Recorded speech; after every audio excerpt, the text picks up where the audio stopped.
malalago na't magaganda, may kasamang tanlad.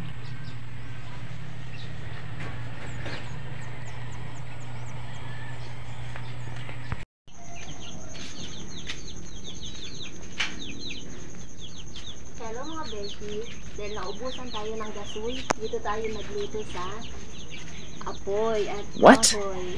Yan, pakita mo ba? Yan. At ang niluluto natin mga kabeshi ay ito. Yan. Bangus. At iso mo.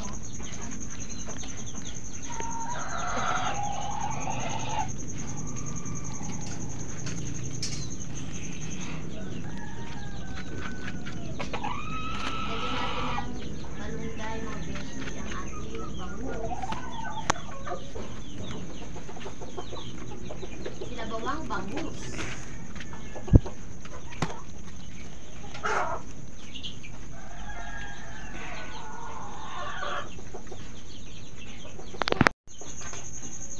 Okay lang yan.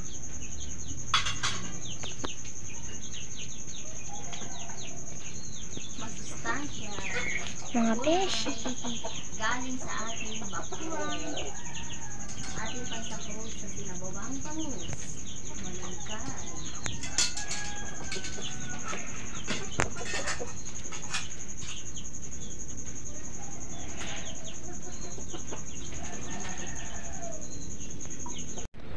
Ayan, prito naman tayo mga ka-beshi. Ayan.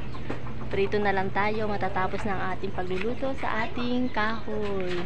Ang gamit natin ay kahoy kasi naubusan tayo ng ngayon mga ka-beshi ng tangking ng silane, ng laman. Yan.